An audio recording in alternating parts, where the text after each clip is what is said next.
Millions of people around the world are going to be cheering for Mike Tyson tonight because, he's a legend. He's an icon. He's a boxing great, right? Well, me, listen to this now.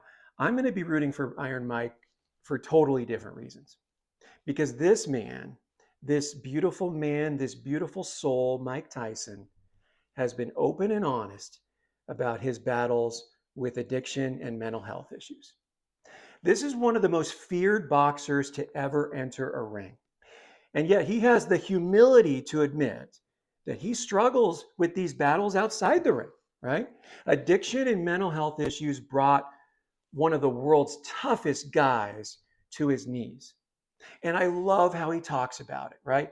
He shares his struggles with the world and he lets folks know, he lets grown men know that it's okay to not be okay, that it's okay to cry, right? That it's okay to get knocked down. And guess what? If that happens, we can get back up. Look, and Tyson went through a lot of hell, right? Tyson was, in his own words, a full blown cokehead. That's something I could relate to, big fella. Listen, before getting help, Tyson once admitted that he was on the verge of dying because of his cocaine and alcohol use. And in a recent interview with Loaded magazine, he said that he's learned a lot about his addiction, saying nowadays, I understand my triggers and I understand why I self sabotage. Boy, those words right there, those words nearly fucking killed me. Self sabotage. Look, I've been in recovery from crack cocaine addiction for almost 10 years now.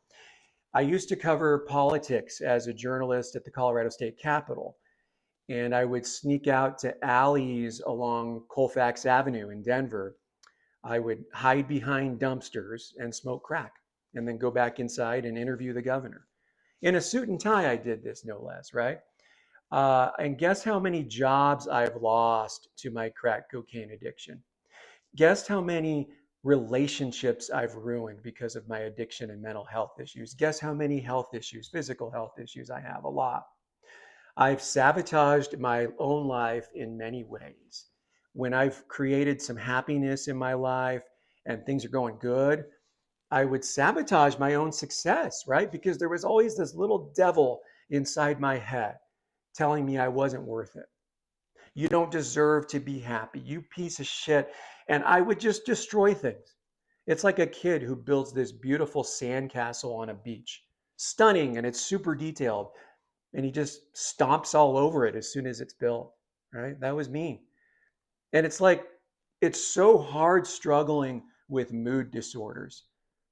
I have a chemical imbalance in my brain and I struggle to behave in everyday situations. I've struggled since I was a little kid getting kicked out of class. It's really hard. And when you add drugs and alcohol to the mix, good fucking night, right? But all that is something Mike Tyson knows a lot about, and he's honest with himself and others about it. And he says he still struggles with mental health issues nowadays, but here's the key. He has better tools to help him through it. He got help. He's getting help. He says, quote, when I'm honest with myself and I do that self-inventory, I feel great. Self-inventory. Check yourself before you wreck yourself, right? The breathing exercises, right?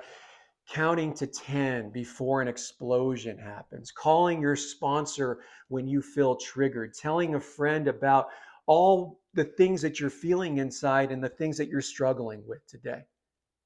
That's how we get through it. That's how we get better. That's how we get stronger. That's how we finish the fight.